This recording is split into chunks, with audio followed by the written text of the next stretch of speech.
Muito bom dia mais uma vez, irmãos.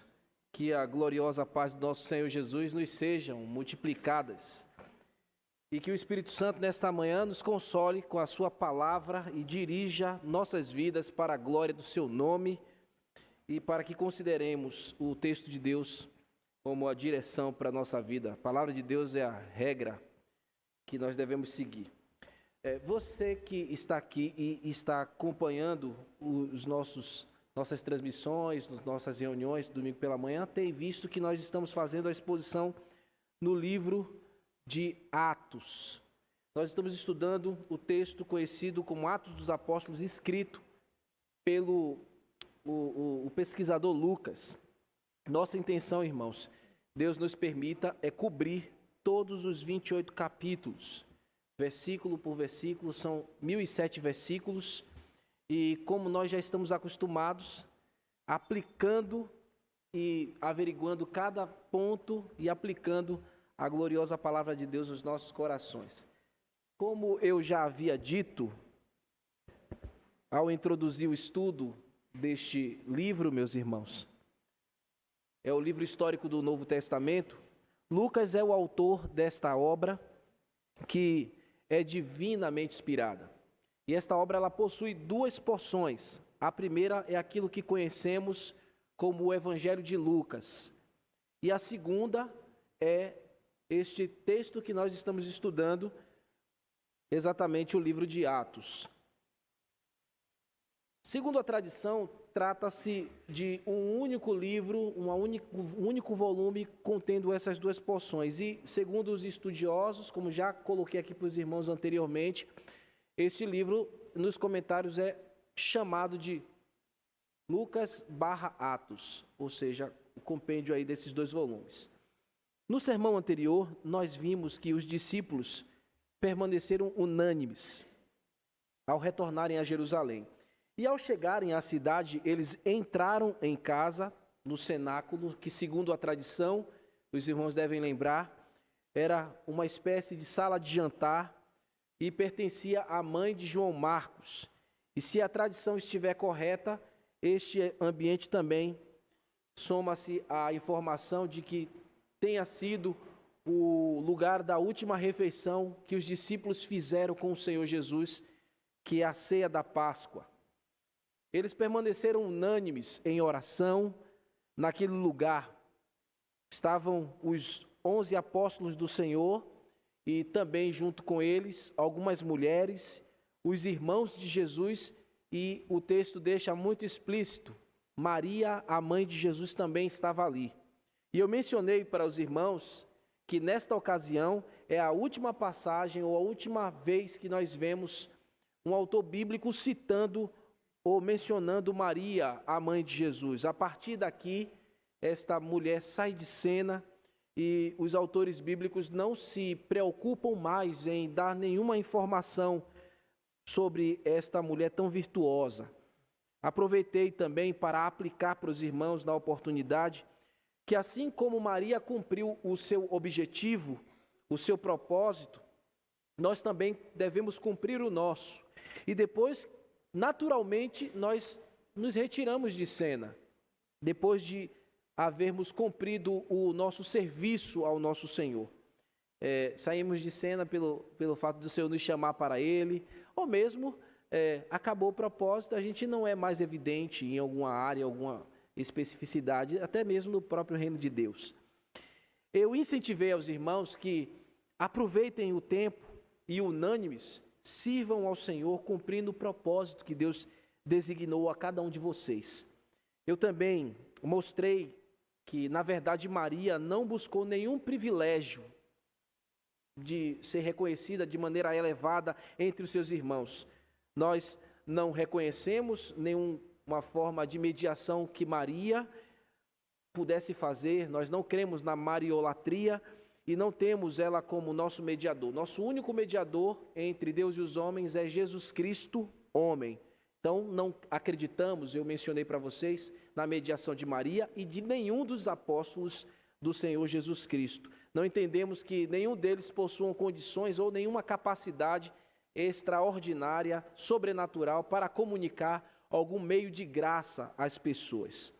Um dos pontos que também eu elenquei com os irmãos aqui foi que o fato daqueles nossos irmãos estarem em um local muito privilegiado e que os fazia recordar de profundas experiências com o nosso Senhor. O local é chamado no texto de um Monte Olival e nós entendemos que é o Monte das Oliveiras. Entendemos que apesar daqueles irmãos estarem a apenas 30 minutos no máximo de Jerusalém ou a 1 quilômetro de distância, eles não estavam no local certo. O Monte das Oliveiras não foi o lugar escolhido pelo Senhor para que ele derramasse o seu Santo Espírito para capacitar os seus servos. E eu lembro perfeitamente que eu incentivei vocês, a unânimes, também a abandonarem o seu Monte Olival, as suas experiências antigas que você às vezes traz como nostalgia e impede você de estar no lugar certo, e impede você de estar na Jerusalém, nessa Jerusalém onde o Senhor te capacita para que você possa fazer a sua vontade. Esta é a síntese da exposição anterior. E no sermão desta manhã, meus irmãos, que eu chamei de o fim trágico de Judas e a eleição de Matias. O fim trágico de Judas e a eleição de Matias. Na narrativa de hoje, nós iremos dividir a exposição em duas partes, ou em duas cenas. Na primeira parte, ou primeira cena, nós veremos o desfecho, propriamente dito, da vida de Judas. E na segunda parte, ou na segunda cena, nós iremos abordar a sucessão de Matias, este homem que possuía alguns pré-requisitos essenciais para servir a Deus no ministério apostólico.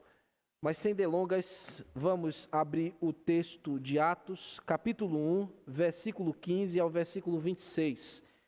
E, por gentileza, fiquem de pé para lermos a palavra de Deus.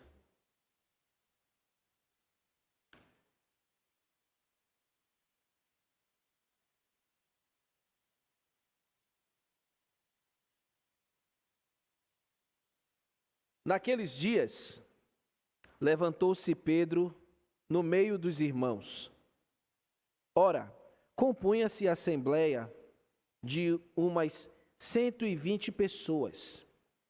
E disse: Irmãos, convinha que se cumprisse a Escritura que o Espírito Santo proferiu anteriormente por boca de Davi, cerca de Judas, que foi o guia daqueles que prenderam Jesus, porque ele era contado entre nós e teve parte neste ministério.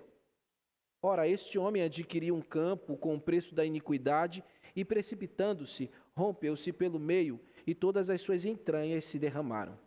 E isto chegou ao conhecimento de todos os habitantes de Jerusalém, de maneira que em sua própria língua esse campo era chamado de Aceldama, isto é, campo de sangue.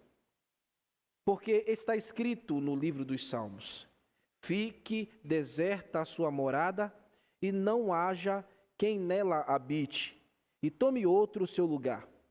É necessário, pois, que dos homens que nos acompanharam todo o tempo que o Senhor Jesus andou entre nós, começando no batismo de João, até ao dia em que dentre nós foi elevado às alturas, um destes se torne testemunha conosco da sua ressurreição.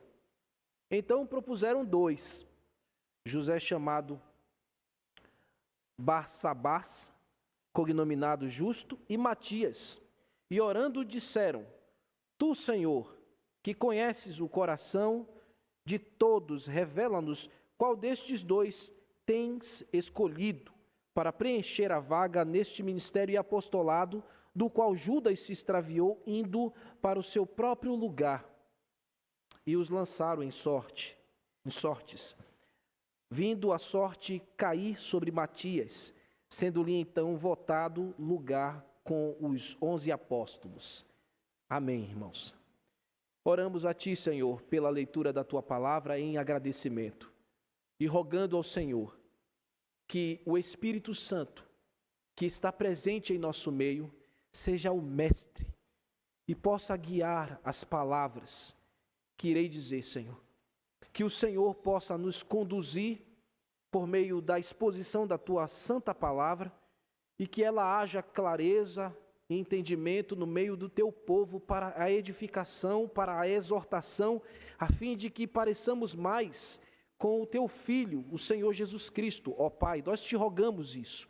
Pedimos a Ti, meu Deus, que se cumpra a Tua vontade neste dia, no meio do Teu corpo e para a glória do nome de Cristo. Amém. Podeis sentar, irmãos.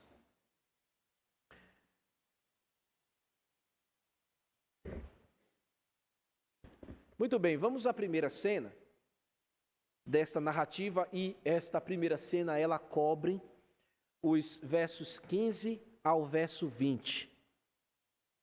E Lucas introduz na cena, já destacando aqui, o apóstolo Pedro.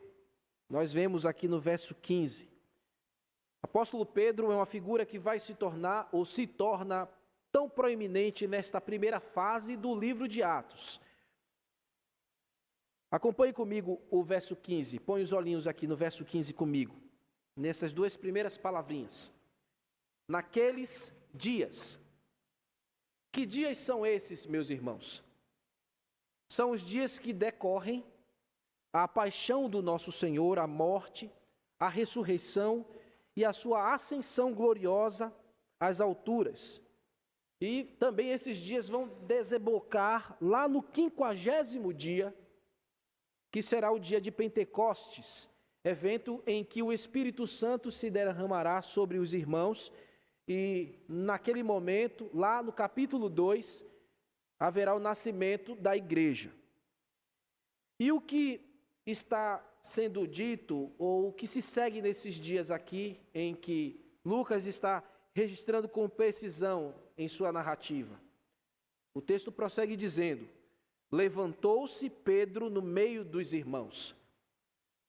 Essa proeminência de Pedro, cujo apóstolo assume, ela vem chegando de maneira natural, irmãos, uma vez que ele era frequentemente o porta-voz entre os seus irmãos, porque ele tinha sempre essa atitude de tomar a dianteira e de falar em nome dos seus irmãos. Por isso ele está aqui, como Lucas está registrando, de pé diante dos seus irmãos, o que significa que todos aqueles que estavam reunidos com o Senhor vieram junto com eles do Monte Olival até aquele lugar onde eles se reuniam. E a quantidade daquelas pessoas que estavam presentes no cenáculo era de aproximadamente, o texto diz aqui para nós, prosseguindo a leitura narrativa, ora, compunha-se a assembleia de umas 120 pessoas. Este ponto aqui é importante, irmãos, porque este número não é exato. Você está vendo aqui no próprio texto, umas 120 pessoas.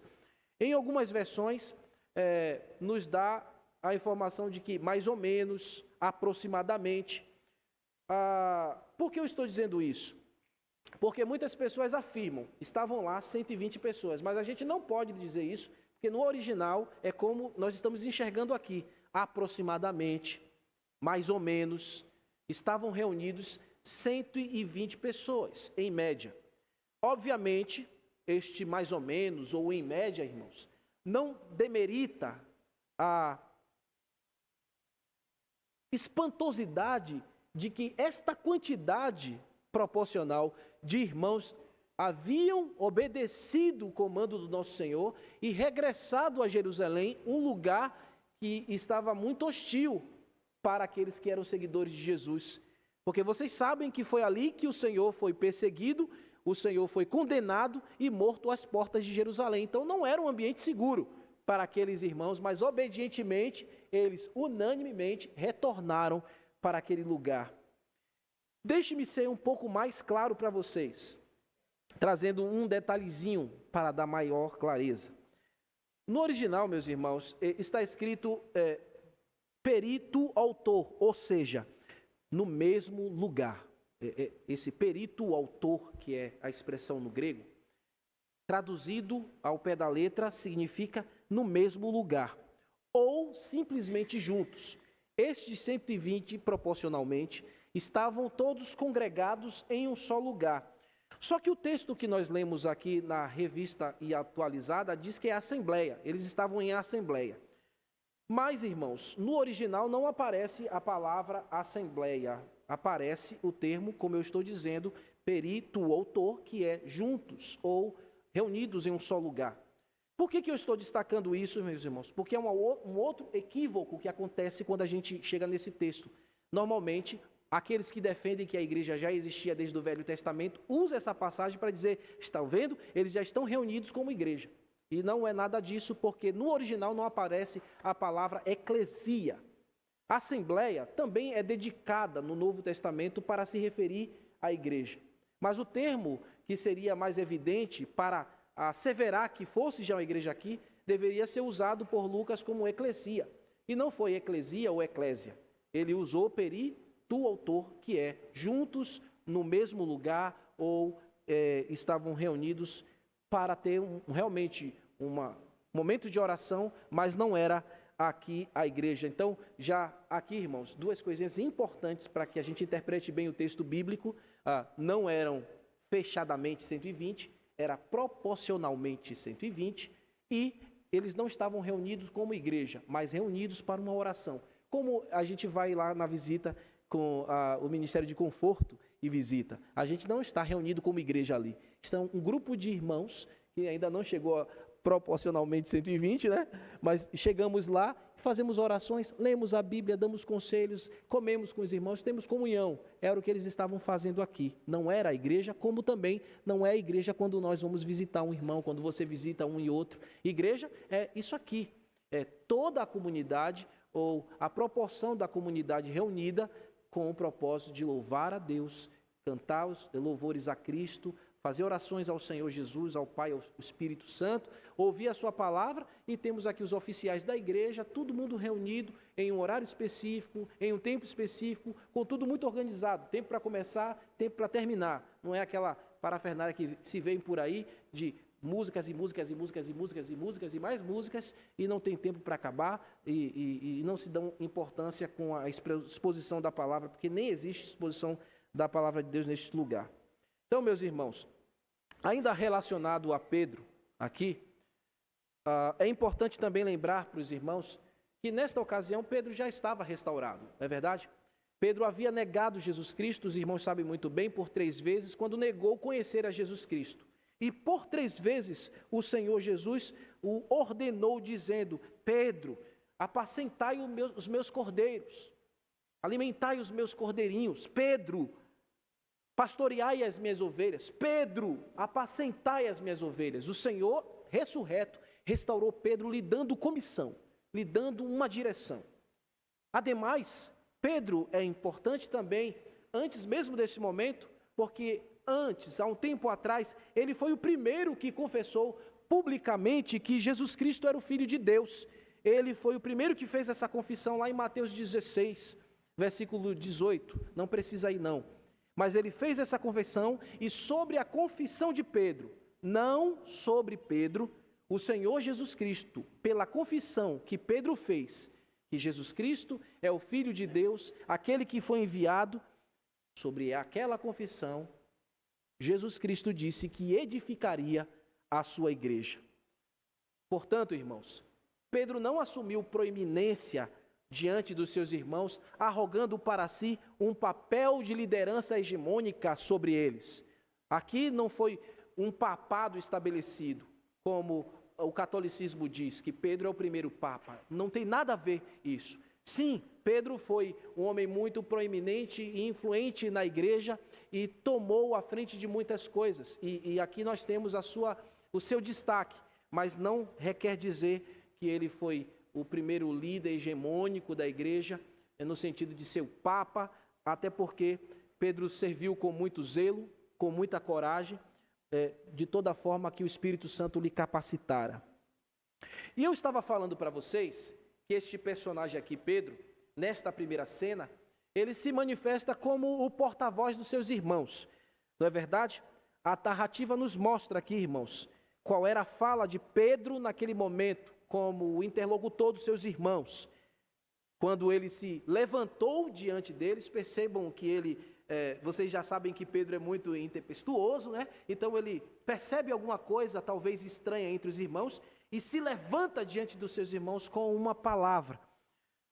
E está aqui a partir do final do versículo 15. Ponha novamente os olhinhos no texto comigo. E disse. E o que é que Pedro vai dizer? Ele está aqui, irmãos, movido pelo Espírito Santo.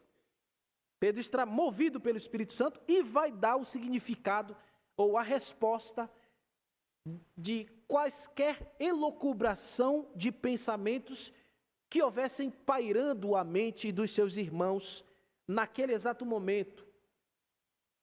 Algum tipo de pensamento que pudesse estar provocando alguma interpretação equivocada entre os seus irmãos com respeito ao trágico fim de Judas. No texto não está claro, irmãos, que eles estivessem pensando estas coisas que eu estou aqui colocando de forma subjetiva aos irmãos. Mas é talvez correto se pensar, ou é bem provável, melhor dizendo, se pensar que muitos deles estivessem pensando, será que Judas se arrependeu? Será que ele foi apenas um remorso ou foi arrependimento de verdade? A gente não consegue dizer, quem sabe lá no último momento ele se arrependeu. Será, coitadinho, ele não aguentou a pressão. Não é isso que a gente muitas vezes fica, irmãos? A gente muitas vezes faz essa mesma coisa. A gente, quem sabe, no último momento ele olhou para o céu e falou, a gente não tem como precisar dessas coisas. Pode ser que sim, pode ser que não. Mas Pedro, tomado pelo Espírito Santo, vai entregar o sentido aqui para solucionar qualquer dúvida ao coração dos seus irmãos. E percebam aqui, irmãos, no verso 16 e 17, como Pedro, inspirado pelo Senhor, o Espírito Santo, é tão perspicaz com as suas palavras. E ele diz, irmãos, convinha que se cumprisse a Escritura, que o Espírito Santo profetizou ou proferiu anteriormente por boca de Davi. Ele usa a expressão aqui, convinha, que na tradução do grego é um verbo muito conhecido, muito utilizado no Novo Testamento, edei, que carrega implicitamente aqui no texto, meus irmãos, o sentido de, escutem, algo preciso.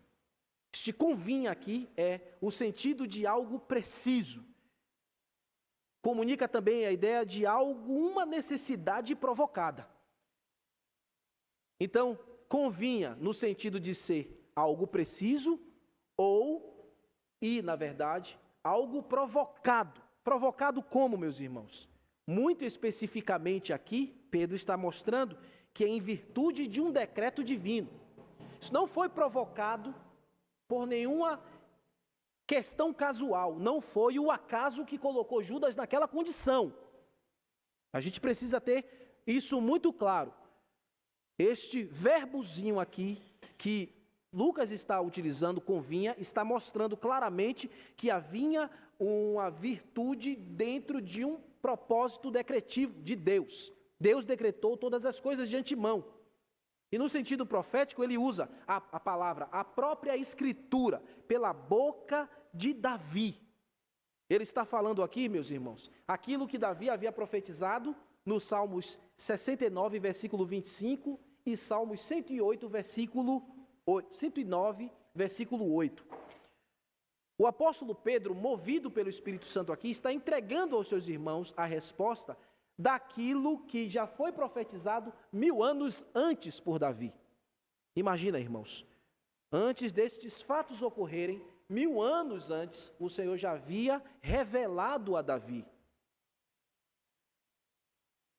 Meus irmãos, deixa eu fazer uma nota aqui para maior esclarecimento e conhecimento dos irmãos. O termo decreto divino, isso aqui é muito importante você capturar. O termo decreto divino, que também chamamos de providência, é uma outra forma de a gente chamar os decretos de Deus, providência de Deus. é uma doutrina que afirma a soberania. Ela afirma que Deus é soberano, que Deus determinou todos os eventos da história, os eventos que ocorreram, que ocorrem agora e que ocorrerão. Todos, absolutamente todos, meus irmãos, todos os eventos históricos, e isso não exclui calamidades, pandemias, desastres, calamidades, a morte de um bebê prematuro no ventre de sua mãe ou após nascer, quedas de aeronaves, guerras e conflitos por territórios, nada, nem mesmo a morte do seu próprio filho unigênito, assim como também a traição de Judas. Tudo está debaixo ou dentro do controle divino e caminham no trilho da providência de Deus. Deus, nos seus decretos e na sua providência, meus irmãos, maravilhosa, utiliza o mau intento de Judas para o plano da redenção, para o plano da salvação. Isso precisa também ficar muito claro para nós. Ele, como soberano, usa quem ele quiser usar para cumprir o seu propósito como ele quer. E nós não temos categoria para definir como Deus deve fazer as coisas. Ele é quem escolhe, ele é quem elege, ele é quem determina todas as coisas. E para tanto, ele usou esta forma, os intentos malignos de Judas, para que esses intentos cumpram o seu propósito. Vocês lembram de Faraó no Egito? Deus lhe endureceu o coração e Faraó foi inteiramente responsável por toda a calamidade que aconteceu no Egito. E assim até hoje, irmãos, nós somos responsáveis. O propósito ou o decreto de Deus segue o fluxo natural, assim como Pedro vai falar no final do verso 16. Veja comigo, acerca de Judas, que foi o guia daqueles que prenderam Jesus. Isso aqui era parte do plano da redenção, meus irmãos. Deus decretou que Judas seria o traidor, e isto foi decretado antes da fundação do mundo. Deus não definiu isso naqueles dias em que Jesus veio ao mundo. Isso foi decretado antes mesmo da fundação do mundo. E quando ali, antes mesmo da fundação do mundo, Deus decretou que Judas trairia o Filho de Deus, o seu próprio Filho, ali mesmo, na eternidade passada, ele já havia provido o Cordeiro, que seria aquele que cobriria os nossos pecados. Como o próprio João vai dizer lá em Apocalipse, capítulo 13, versículo 8, que Jesus Cristo foi o Cordeiro morto antes da fundação do mundo. E para ele ser morto, ele tinha que ser traído. E assim foi o propósito divino na eternidade, e louvamos a Deus por isso. Amém? Irmãos, nós só temos que louvar o propósito de Deus e a sua soberania e os seus decretos. Nós não estamos no lugar de questionar os decretos de Deus. Nós não estamos no lugar de questionar se alguém morreu, se alguém nasceu, se alguém empobreceu, se alguém vive, se alguém morre. Nós estamos no lugar de nos alegrar e de glorificar a Ele. Esse é o nosso lugar. Amém? Glorificado seja Deus por usar o intento maligno de Judas, porque por meio disso o Senhor Jesus é revelado que o Senhor Jesus Cristo é o Salvador das nossas almas. Vejam também o que o próprio Pedro vai dizer aqui na sua primeira carta. Abre lá comigo, na sua primeira carta, Pedro vai falar no capítulo 1, verso 18 ao verso 20.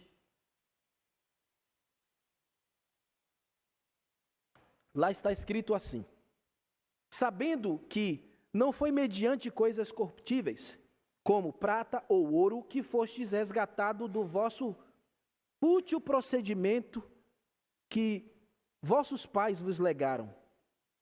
Isso aqui está dentro também de uma doutrina da depravação e do pecado original, que é herdado de filho, de pai para filho, filho para... Isso vai sendo entregue aí naturalmente, os homens nascem pecadores, condenados. E o texto continua dizendo: mas pelo próprio sangue, o sangue como o de um cordeiro sem defeito e sem mácula, o sangue de Cristo, conhecido com efeito antes da fundação do mundo, porém manifestado no fim dos tempos por amor de vocês. Amém? Então, maravilhosamente fomos salvos pelo sangue derramado de Jesus. E no verso 17, em Atos, Pedro continua a sua fala nesta cena e diz assim: porque ele, quem é este ele aqui? Judas. Porque ele, Judas, era contado entre nós e teve parte nesse ministério. Irmãos, Judas está informando, Pedro está informando categoricamente aqui, ou colocando os pés dos seus irmãos no chão, o fato de que realmente Judas foi um dos apóstolos que o Senhor Jesus selecionou. Ele foi contado entre os 12. Ele serviu naquela posição. Inclusive, uma das atribuições de Judas, um dos seus ofícios, era carregar os donativos que Jesus Cristo e seu grupo, os seus apóstolos, recebiam para o seu mantimento. Isso está registrado lá em João capítulo 12, versículo 6, quando Judas se queixou de um ato de adoração que alguém tinha feito ao Senhor Jesus. E lá está escrito assim: ora, ele disse que era Judas. Ele disse isso porque não tivesse cuidado dos pobres, mas porque era ladrão e, tendo a bolsa, tirava o que nela se lançava. No entanto, sabemos, irmãos, que lendo os evangelhos, e Pedro está comprovando isso aqui para aqueles mais ou menos 120 irmãos, que aquele homem Judas, nunca foi um servo de Cristo. Ele possuía apenas um título. Isso acontece muito nos dias de hoje. Pessoas que têm o título de cristão, mas não são verdadeiramente crentes, não são cristãos. Pessoas que têm posições em áreas espirituais, mas não são verdadeiramente servos do Senhor. Estão em nosso meio, como João disse, estavam entre nós, mas nunca eram um dos nossos. Irmãos, isso aqui deve fazer a gente estremecer. Quem você é de verdade? Quem você é? Você veste uma capa e vem para cá? Como Judas sempre fazia, vestia uma capa e chegava sempre ali na reunião, carregava até o dinheiro, os recursos, mostrando que ele era um bom tesoureiro, que nada, ele era um ladrão, um lobo voraz. Ele não compreendia, ele nunca foi do Senhor. Pedro estava dizendo, ele tinha o título, sim, ele foi apóstolo, ele foi contado entre nós, mas irmãos, sabemos, lendo nas Escrituras, que ele nunca foi de Cristo. Judas viu muitos milagres, ele teve uma grande oportunidade na sua vida, como talvez você está tendo, grande oportunidade na sua vida, ouvir palavra de Deus, coisas gloriosas, e ainda não tirou esta capa de ovelha, por dentro é um lobo. Você precisa de mudança e transformação, para que você não tenha um fim desastroso como Judas. Nós sabemos, ele ouviu coisas gloriosas, ele viu muitos milagres acontecer. Você já ouviu muita coisa gloriosa, você já viu Deus realizando muitos milagres. No entanto, o maior milagre ainda não aconteceu no seu interior, como não aconteceu com Judas. Ele não pertencia a Cristo, e você continuará assim. Você precisa de Jesus, você precisa realmente de Cristo, e não de um título de cristão. Você não precisa ser reconhecido na sua comunidade apenas pelo título, mas a sua própria vida, o seu próprio testemunho, o seu próprio comportamento, a tua vida, a tua vivência, e você, no teu secreto, se reconhecer como de fato um filho de Deus, como de fato um filho de Jesus, um filho de Deus, um servo de Jesus, melhor dizendo. Ele não guardou o seu lugar, Judas não guardou o seu lugar. Guarde o seu lugar no reino de Deus, arrependendo-se. E o que mais corrobora nesta cena aqui, irmãos, para que atesta essa profunda vileza deste homem, de Judas, está aqui, nesta parte, que mostra o trágico fim de Judas, aquele que o próprio Senhor chamou de o filho da perdição, para que se cumprisse as Escrituras. Veja comigo, acompanhe. Agora aqui é um parêntese.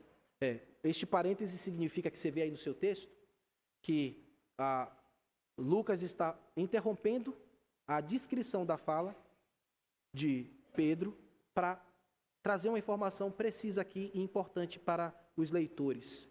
E no caso, o primeiro leitor era quem? Teófilo, né? E agora também somos nós. Veja comigo, o parêntese se abre aqui no verso 18. Está vendo um parênteses aí? Aberto aí no seu texto? Ora, este homem adquiriu um campo com o preço da iniquidade e, precipitando-se, rompeu-se pelo meio e todas as suas entranhas se derramaram. Isso, verso 19, chegou ao conhecimento de todos os habitantes de Jerusalém, de maneira que a sua própria língua, este campo, era chamado de Aceldama. Isto é sangue, é campo de sangue. Meus irmãos, este versículo aqui que Lucas está registrando, esses versos aqui, é um complemento mais vívido a respeito do relato que nós encontramos lá em Mateus, do que se refere à precipitação de Judas. Por que ele está fazendo isso aqui agora? Porque na primeira parte do seu volume, que nós chamamos de o Evangelho de Lucas, Lucas não se ateve a dar essa informação. Ele preferiu fazer isso aqui agora, na segunda parte do seu volume. Tá bom? Na primeira parte ele não fez essa informação, ele escolheu fazer isso agora. Mas a gente vê um detalhe também lá em Mateus. Vamos lá? Em Mateus, irmãos? Por favor. Mateus 24, ou 27, versículo 3 ao versículo 8.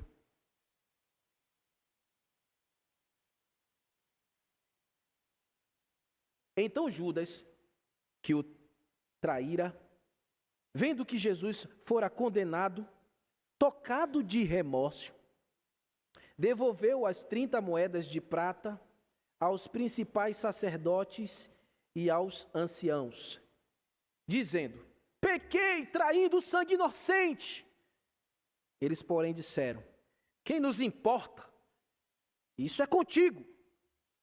Então Judas atirou as 30 moedas de prata no santuário, retirou-se e foi enforcar-se. E os principais sacerdotes, tomando as moedas, disseram: não é lícito deitá-las no cofre das ofertas, porque é preço de sangue. Aqui, meus irmãos, está um detalhe importante, porque ela vai esclarecer aquilo que Lucas está relatando lá no seu parêntese. Porque parece que Lucas está afirmando que foi Judas, lá no seu parêntese, que comprou este campo.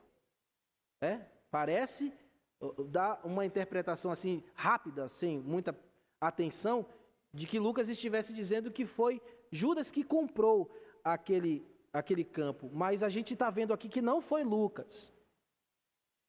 Isso foi realizado indiretamente pela pessoa do sacerdote. Um exemplo mais claro e mais fácil para a gente aqui. Nessa semana teve um vazamento d'água aqui na frente e a Embasa veio consertar. A Embasa serve à prefeitura, não é isso? Não é, irmãos? Então, eu posso dizer que a prefeitura veio consertar. Consertou através de quem? Da Embasa. Então, em última instância, a responsabilidade é de quem? Isso, irmãos, da prefeitura. Então, em última instância, apesar do campo ter sido comprado pelos os sacerdotes, quem é o responsável? Quem é o responsável? Judas. Vamos lá, para ficar isso mais claro para a gente. Verso 7 ao verso 8. E tendo deliberado, compraram com as moedas, o campo do oleiro, para o cemitério de forasteiros. Por isso, aquele campo tem sido chamado até hoje de campo de sangue, que lá, no relato, no parêntese de Lucas, ele chama de Aceldama, campo de sangue. Irmãos, essas moedas que Judas devolveu em virtude do seu remorso, foram utilizadas pelos sacerdotes para comprar este campo, que ficou chamado em sua própria língua aí esta expressão campo de sangue, Aceldama, né? Destinado para enterrar estrangeiros. Lucas não está dizendo que foi Judas, mas que os sacerdotes, em virtude da responsabilidade representativa e moral de Judas, comprou aquele campo como fruto da traição de Judas. Esse texto aqui, harmonizado de Mateus com Lucas, nos entrega a maior lucidez para a gente poder explicar verdadeiramente que aquilo que está sendo dito lá como preço de iniquidade são as 30 moedas que o Judas recebeu e que significava também, para o conhecimento dos irmãos, um valor que era empregado para pagamento de um simples e não muito qualificado qualquer escravo. Para Judas, o preço de Jesus era o preço do pior escravo possível. Então, isso é muito forte. Então, aqui, meus irmãos, mostra que Judas é inteiramente responsabilizado. Mas o ponto principal aqui é esse. Não é nem esta questão da compra, mas sim, irmãos, o trágico fim, precipitando-se, como diz lá no parêntese, rompeu-se pelo meio e todas as suas entranhas se derramaram. E isso chegou ao conhecimento de todos os habitantes de Jerusalém. Todo mundo ficou sabendo que Judas era dono daquele lugar, que ele se precipitou e que terrivelmente ele rompeu-se ao meio e as suas entranhas ficaram expostas. Fechando esse parêntese aqui, irmãos, Lucas vai agora, a partir do verso 20, retornar à narrativa da primeira cena de Lucas. Veja comigo no verso 20.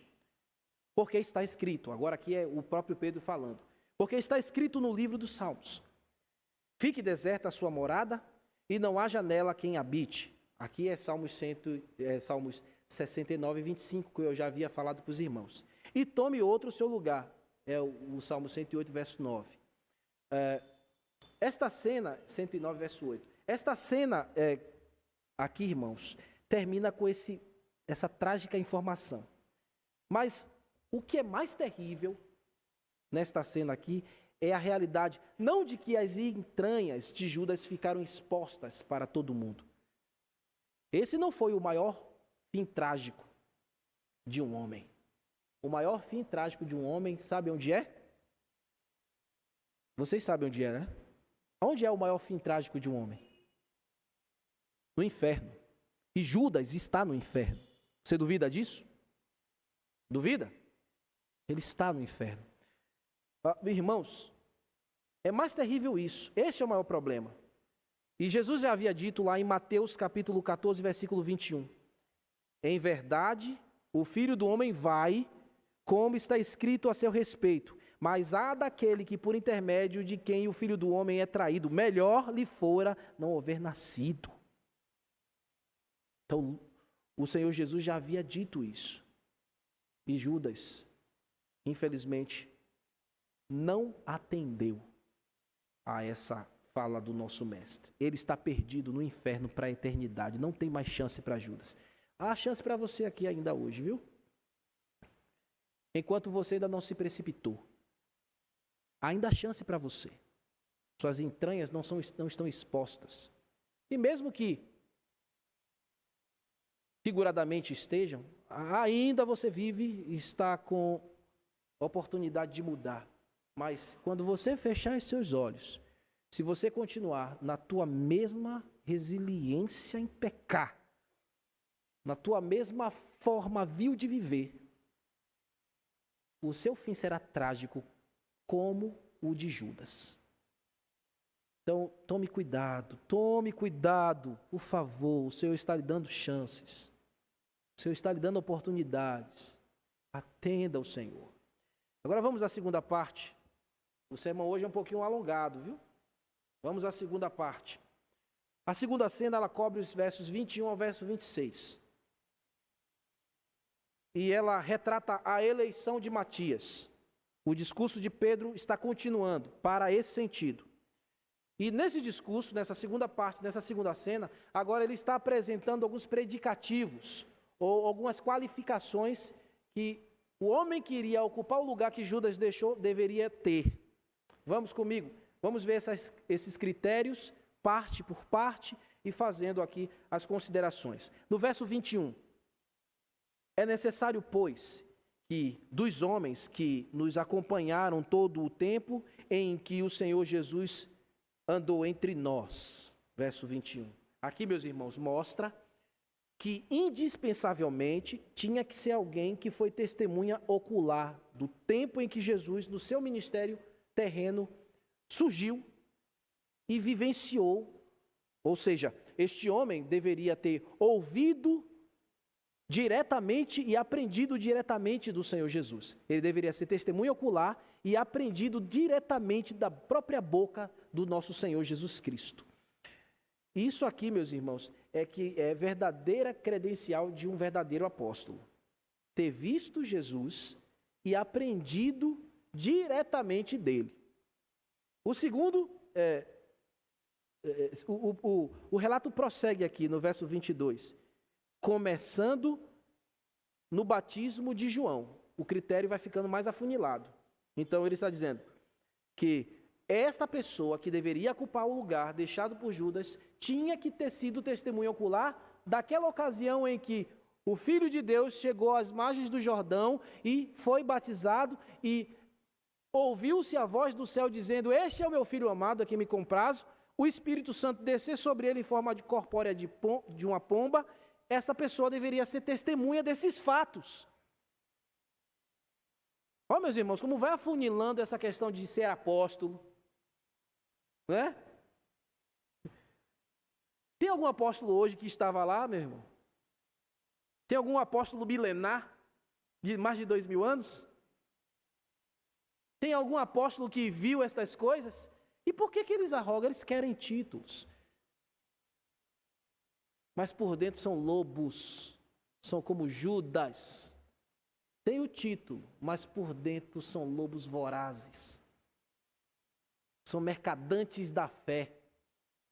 Aqui, ó, continuando. Até o dia em que dentre nós foi elevado às alturas. Também era indispensável que esse homem visse que o Senhor Jesus foi violentamente assassinado. Então ele tinha que ter sido testemunha da perseguição que Jesus sofreu, da violência com a qual ele foi morta, da sua crucificação, a sua ressurreição e a sua ascensão gloriosa ali no Monte Olival. Então Pedro conclui dizendo, aí no finalzinho do verso, um destes se torne testemunha conosco de sua ressurreição. Em outras palavras, este homem deve possuir estas credenciais de forma inquestionável entre nós. Então, meus irmãos, ainda aqui nesta cena, no verso 23, as palavras de Pedro se mostraram muito bem recebidas pelos irmãos. Eram palavras inspiradas pelo Espírito Santo. Eu disse para vocês que Pedro foi tomado pelo Senhor para falar. E elas foram recebidas como palavra de Deus pelos seus próprios irmãos. Verso 23. Então puseram dois, José chamado Barsabás, cognominado Justo, e Matias. É correto afirmar aqui, irmãos, que esses dois servos preenchiam esses requisitos. Entre aquele número proporcionado de 120, existiam dois únicos que possuíam todas essas credenciais. Entre aquela proporcionalidade de 120. Os demais, em algum instante, não tinham testemunhado algum desses fatos elencados por Pedro. E eles estavam ali. É correto afirmar que eles estavam ali entre aquele número de irmãos. E no seguinte verso, Lucas nos informa que a eleição de Matias, ela foi uma escolha pelo próprio Jesus Cristo. Vamos ver como isso acontece aqui, irmãos? Não foi por uma mera impressão, porque meramente o que a gente pode ser tentado? Aqui no texto a gente vê o que, Adriele? Que José era cognominado o quê? Justo. Né? Não é aí que você vê no texto? Cognominado justo. Então ele tem aí já o seu... Ele era reconhecido na comunidade como o justo. Né? Ele tinha esses credenciais, mas ele era cognominado justo. E o outro era somente o quê? Matias. Clerinho. Francis. Né? Paulo. Tarcísio. Quem mais? Meire. Só. Não é Lucas, o profeta. Né? Lucas, como os meninos chamam. Como é mesmo que se chama? Né? O rabino. O mestre. É só Francis, é só Jerusa. Então, normalmente a gente acaba pegando os pseudônimos, a gente acaba pegando todas aquelas coisas e colocando junto no pacote para valorizar, né? A gente tem essas impressões. Isso é natural. Mas, irmãos, eles não provaram que eles iriam seguir apenas por aquilo que aquele irmão, que era um irmão justo, de fato, mostrava ter um bom testemunho na comunidade, porque apesar de Matias não ter um codinome também assim, ele também era tão justo quanto. Ele era tão servo quanto. Ele preenchia os mesmos requisitos. Então aqui, irmãos, eu quero que isso se assente muito bem no nosso coração, de que não tem ninguém melhor que ninguém aqui. Tá bom? A partir de mim, que estou aqui ensinando a palavra do Senhor para vocês. Todos nós somos justos diante do Senhor, justificados, servos do Senhor, e Ele pode nos escolher segundo o seu beneplácito. De qualquer maneira, meus irmãos, correta ou não, o que tivesse ali entre os pensamentos dos seus discípulos, eles fizeram o que era certo, eles oraram ao Senhor.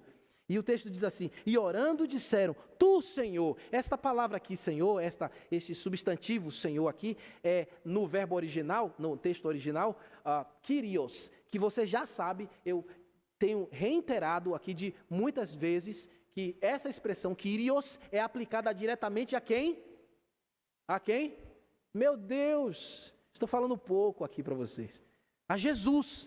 Kyrios, no Novo Testamento, é Jesus. Eles estão orando a quem aqui? A Jesus, que foi aquele que escolheu os seus apóstolos. Jesus não escolheu os 12? E um deles, ele sabia muito bem que era o traidor? Ele tinha que completar o número novamente. E a quem que os discípulos deveriam orar? Ao Senhor Jesus, a Kyrios, a Jesus Cristo. E eles estão dizendo aqui, a oração continua, Senhor, que conhece o coração de todos, revela-nos qual destes dois tens escolhido. Irmãos, apesar de nossa justiça estar dentro dos méritos de Cristo, nós temos deficiências, nós não conhecemos quem Deus vai usar para um fim específico aqui entre nós. E que Deus te chame, que Deus te levante. Eu não sei se vai ser A, B ou C, mas vai ser um de nós, ou muitos de nós, e que Deus nos levante. Irmãos, eu estou com meu coração ardendo, para que o Senhor salve muitas almas nesse tempo, então que Ele levante você, levante a mim, Ele vai escolher quem quer que seja, que ademais, irmãos, foi Jesus Cristo que escolheu Matias. O texto diz, para preencher a vaga deste ministério, está a oração continuando, e apostolado, o qual Judas se extraviou, indo para o seu próprio lugar. Judas, indo para o seu próprio lugar, é aquilo que eu já venho dito para vocês, ele seguiu o seu percurso do seu corrupto coração. As pessoas que seguem o seu próprio lugar, que vai para o seu próprio lugar, não seguem o lugar de Deus, não seguem o lugar de Cristo, o lugar daquele que chama, daquele que evoca, daquele que elege. Essas pessoas seguem a sua própria vontade e têm um fim trágico como teve Judas. Qual foi a instrumentalidade que esses discípulos reconheceram a vontade de Deus? Porque eu disse, eles têm deficiência, nós não temos revelações aqui, ou você acha que eu vou ficar esperando que uma nuvem do céu se abra para me dizer alguma coisa, que um anjo bata na minha porta para me falar alguma coisa, ou que eu pegue abra um texto bíblico e veja alguma coisa e diga, Deus está falando comigo. E aí, se ele falar alguma coisa dura ali, você vai dizer, não, vou fechar aqui, vou abrir de novo, porque até vi uma coisa gostosa, maravilhosa. Agora Deus está falando comigo. Isso aqui não é simpatia que está acontecendo, como muitas vezes acontece em muitas coisas. Mas era uma tradição, veja o verso 26. E lançaram em sorte, e caindo a sorte sobre Matias, tendo-lhe então voltado o lugar aos 11 apóstolos. Você lembra, em algum texto no Velho Testamento, que eles faziam isso? Lembra, eu já expus aqui para vocês o livro de Jonas. Lançaram sorte, e a sorte caiu sobre quem? Aqui é para a gente entender, irmãos, que Deus utilizava aquela forma para revelar a sua vontade, até porque os homens são deficientes, não enxergam o futuro, não conhecem todas as coisas. E Deus tem os seus mecanismos. E naquele momento, Deus usou isso, como usou lá com Jonas. Ninguém sabia que Jonas era o culpado daquela tempestade, por desobedecer a Deus. Ninguém sabia, entre esses dois homens tão qualificados e que tinham tantos pré-requisitos, quem pode ser?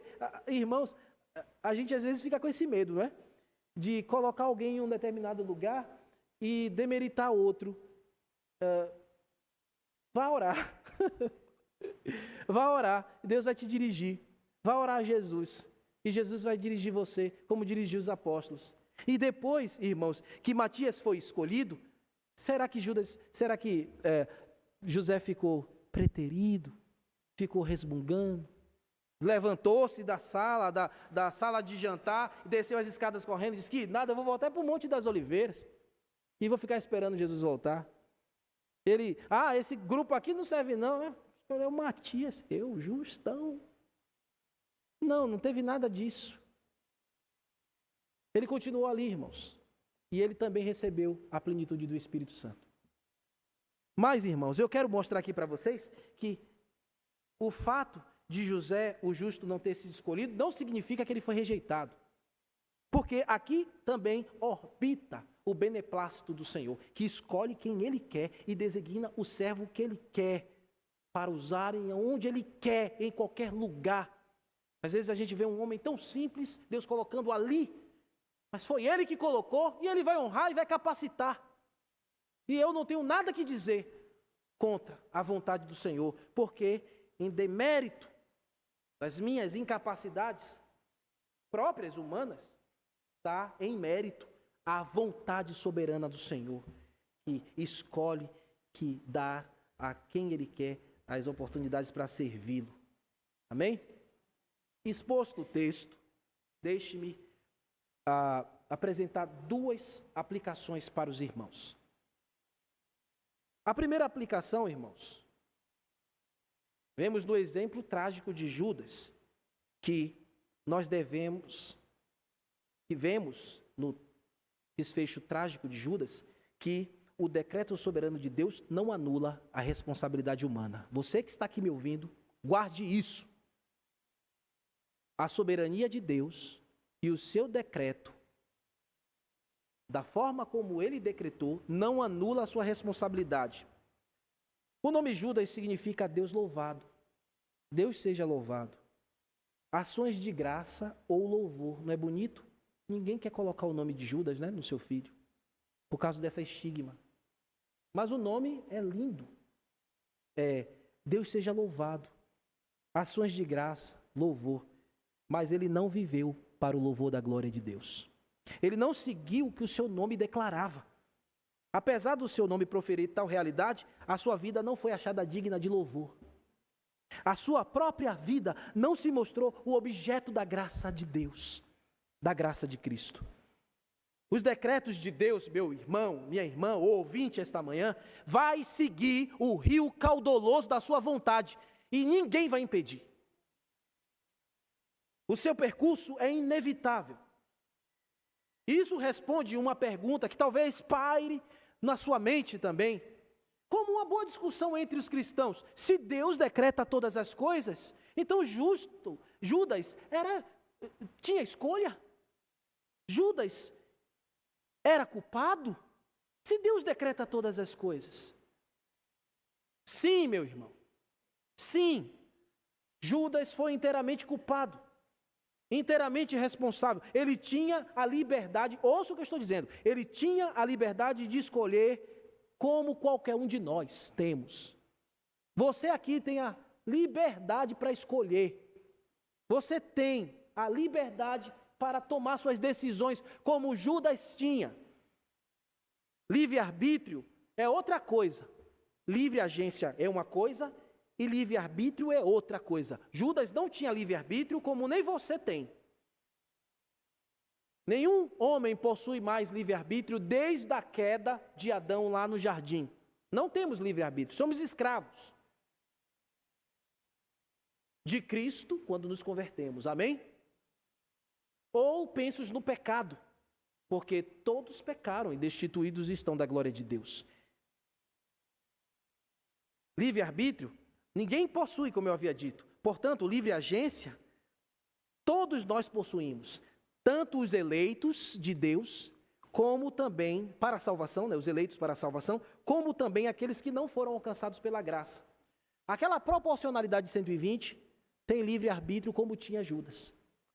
tem livre agência como tinha Judas, mas não livre-arbítrio. Nós não temos livre-arbítrio. Não temos, irmãos. Cada inclinação nossa aqui natural sempre vai pender para o mal. Ninguém tem aqui uma disposição natural para fazer o bem. Ninguém, se não for pela graça de Deus. Nenhum homem. É o que a Bíblia nos ensina. Às vezes a gente fofoca. Por que a gente fofoca? Por que será que a gente fofoca? Que a gente é fofoqueiro? Por quê? Por que será que a gente mente? Por que será que você mentiu essa semana? Cadê essa natureza depravada que ainda está aguardando a transformação? A gente ainda não se livrou disso, irmãos. Temos que lutar todos os dias. Não somos escravos ou de Cristo ou do pecado quando não conhecemos a graça de Deus. Deixe-me seguir mais aqui dentro desse conselho. E a livre agência, irmãos, é a livre agência que nos torna completamente responsáveis por diante de Deus. Porque você é alguém livre para tomar suas decisões, você também é inteiramente responsável por cada decisão que você tomou. A decisão que você tomou hoje para vir para a igreja, hoje eu estava com a minha irmã Lourdes ali, vindo com ela disse, o pastor estava tão cansadinha, mas pensei até em ficar em casa, mas disse, não, vou para a casa de Deus, porque eu preciso ir para a casa de Deus. Essa decisão, irmã, você tomou livremente. Está dentro do plano glorioso de Deus, dos seus decretos. Então, a livre agência está debaixo do guarda-chuva do decreto divino. Nada está fora do guarda-chuva dos decretos divinos. Mas essa livre agência que a irmã tomou a decisão de vir para a igreja e que vocês também tomaram, faz com que vocês sejam responsáveis por tudo que você está ouvindo aqui agora. Você saiu de casa responsavelmente para ouvir isso. Se você não cumprir, antes você não viesse aqui. Mas graças a Deus que Ele lhe trouxe aqui. Que Ele moveu você para chegar aqui e ouvir tudo isso que você está ouvindo até agora, para que você seja escravo da vontade de Deus.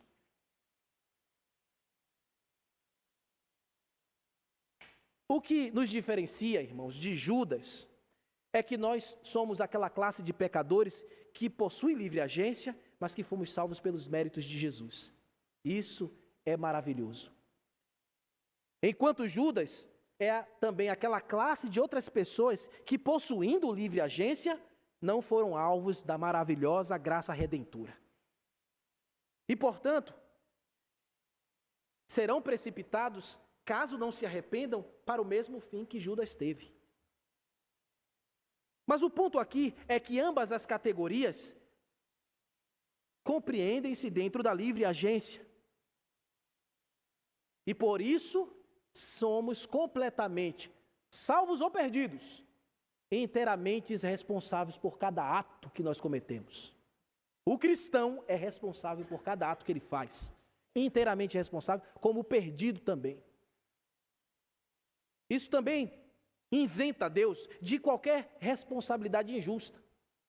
De alguém que pense, mas que Deus injusto é esse? Não tem nada de injustiça em Deus. Nós é que somos responsáveis, irmãos. Nós é que somos responsáveis, inteiramente. Seja o que for que aconteça na tua vida, você é responsável. Ou você quer transferir responsabilidades? Eu só lembro de um que quis transferir a responsabilidade, Adão. Não dava. E você acha que Deus vai aceitar transferência de responsabilidade? Deus aceitou em Adão? Adão teve o seu pagamento, a serpente também. Adão foi restaurado, a serpente não. Você que está aqui hoje pode ser restaurado. Mas, restaurado ou não, você é livre e responsável pela sua decisão.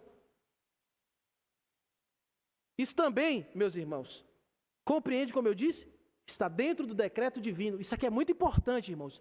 Eu creio que isso aqui está trazendo muita luz para o coração de vocês.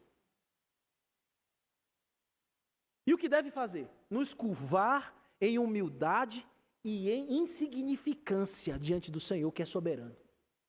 Ninguém aqui tem o direito de se levantar, ajeitar a roupa e sair daqui batendo as asas. Mas não, Deus está cortando as nossas asas aqui, irmão, e tirando as nossas vestes, e colocando a gente no pó, e mostrando que a gente não é nada, e que somos inteiramente responsáveis. No caso de Judas, que foi chamado de filho da perdição, ele deliberadamente escolheu pelo seu mau caminho e o corrupto coração. Você está aqui e deliberadamente você está fazendo escolhas. Eu não leio o seu pensamento, nem sei o que você está pensando ou arrozoando dentro de você. Mas aquele que ouviu a oração daqueles discípulos naquele lugar, está vendo o teu coração. Os discípulos falaram lá, o Senhor que conhece todos os corações. O Senhor conhecia o coração de Judas, e conhecia o coração de Matias, e também o coração dos 11, e também o coração de José. Ele conhece o seu coração, não tem como você se esconder. Não tem como escapar. Mesmo que você queira tapar os ouvidos, mesmo que essa mensagem aqui esteja te fustigando, e você lutando entre você mesmo aí dentro, não tem jeito. A verdade, ela fere, mas é bom abraçá-la. Quando Jesus falou com dureza lá para aqueles discípulos no capítulo 6 de João, no final, muitos foram embora. Porque disseram, você fala duro demais. Eles estavam ali, aqueles discípulos, e disseram, e boa parte daqueles 120 estavam ali, seguiram a mesma palavra daquele que se levantou naquela sala de jantar. Aquele mesmo Pedro disse, não, para onde nós iremos? Só o Senhor tem palavras de vida eterna. Você tem que fazer a mesma coisa hoje. Mesmo que te fira o que eu estou lhe dizendo. Mas é dizer, Senhor, eu não vou sair daqui.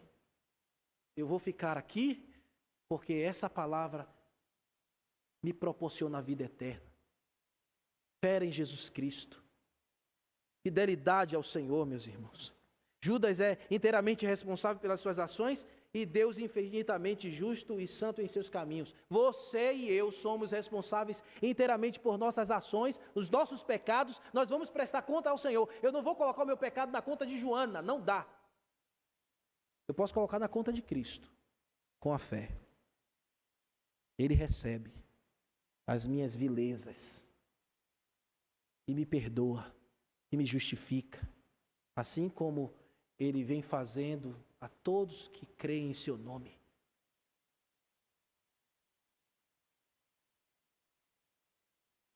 Ao final, Deus é glorificado tanto no juízo dos ímpios, quanto na salvação, na eleição, na predestinação para a glória eterna daqueles que são justos. Aprendemos aqui, irmãos, também que a soberania divina e os decretos de Deus responsabiliza o homem. Elas caminham juntas e Deus é inteiramente santo e puro. Deus é internamente sábio em seu decreto e o homem, eu reitero, repetidamente, é completamente responsável pelo que ele cometeu, comete e cometerá. Você sai dessa manhã aqui sabendo disso. Você eternamente ou sempre, você é sempre responsável pelo que você fez, está fazendo agora e vai fazer amanhã. Por isso, você tem que estar curvado à cruz de Jesus, para que as suas imperfeições sejam cobertas pela sua graça.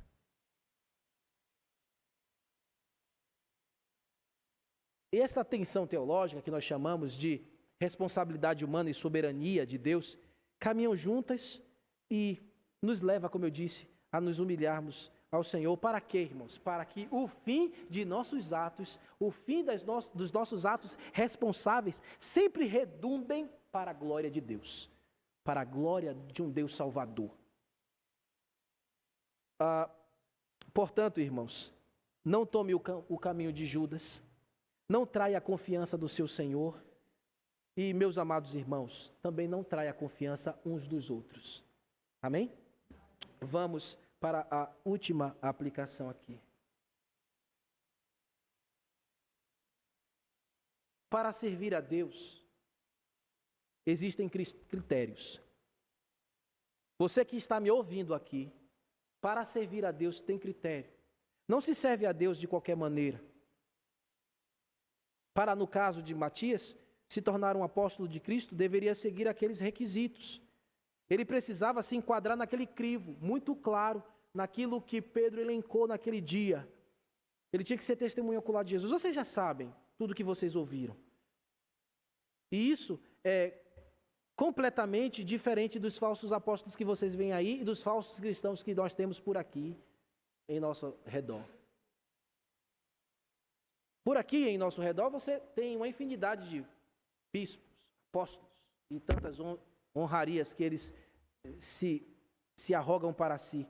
Não se serve a Deus de qualquer maneira, eles não estão enquadrados em nada disso. Não se serve a Deus, irmãos, por sorte da ganância.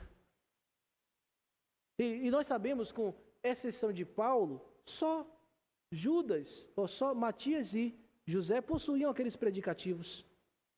E depois Paulo, e não tem mais ninguém. Desde que a igreja nasceu até hoje, não tem apóstolo mais.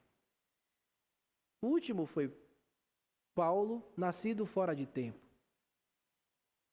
Então, eles não são legítimos. Não fiquem dando o coração e a confiança de vocês a estes homens, que se dizem, eu sou profeta. Profeta mirim, profeta não sei o que lá. E nem fique rindo dessas desgraças, viu? Nem fique rindo disso. Tem que estar orando. Porque isso é juízo de Deus. Esses homens representam o juízo de Deus. Não se assume uma posição no reino de Deus de forma leviana, irresponsável. E este princípio, ele vai até hoje. Você que está aqui. É preciso ser uma verdadeira testemunha de Jesus. É preciso ser de fato um servo de Jesus. Mesmo que você possua esses pré-requisitos, você tem que ser provado entre seus irmãos. Você tem que mostrar que realmente pertence a Deus e você precisa ter bons requisitos e um bom testemunho. E não como esses pseudos crentes e apóstolos que temos por aí. Ninguém pode ocupar um cargo de liderança e ninguém pode se responsabilizar dentro de uma igreja de qualquer maneira, sem um testemunho público diante dos irmãos. Apesar daqueles dois homens terem bons testemunhos, eles foram interpelados ali, passaram pelo crivo ali daquelas situações ali, daquelas informações que Pedro colocou. O nosso papel é sermos encontrados, então, como testemunhas de Jesus, assim como Matias e José foram achados. O seu papel e posicionamento é isso, ser chamado de justo, ser achado digno, justo como Matias, justo como José. E não deixe, irmãos, que você perca essa qualificação. E, a despeito de tudo, deixe tudo nas mãos do Senhor. Mesmo que você possua esses predicativos e seja esse irmão 10, maravilhoso, aprovado pelo crivo dos irmãos, não é o crivo do pastor, tá bom? Não é o crivo do pastor, é a comunidade. E mesmo que você tenha todos esses predicativos, se Deus escolher Uda e não escolher Norma, Norma não pode ficar triste. Está entendendo, Meire? Se Deus escolher Ieda e não escolher Joana, não tem que ficar triste. Tem que se sentir feliz. Porque Deus vai usar a sua irmã, o seu irmão. E você vai contribuir. E você vai cooperar. E você vai ajudar. Isso é dignidade. Isso é privilégio. José não saiu correndo. Não saia correndo. Fica aqui, serve ao Senhor e que Jesus Cristo nos abençoe. Ele aplique a sua palavra no nosso coração. Amém? Vamos ficar de pé e vamos orar, queridos.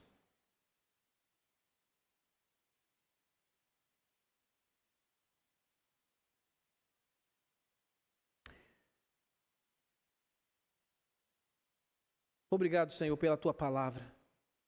Obrigado porque nós analisamos o que Lucas escreveu e o Senhor pôde nos falar fortemente a respeito do fim trágico que Judas teve e da eleição deste servo piedoso, Matias. Aplica, Senhor, tudo o que ouvimos aqui e sedimenta em nosso coração pela obra do Espírito Santo. Convence os corações aqui, Senhor, pela obra do Espírito Santo, Muda, Senhor, e transforma os teus servos para a glória do teu santo nome. E, ao final de tudo, possamos estar em harmonia te servindo, para a honra e glória de Jesus.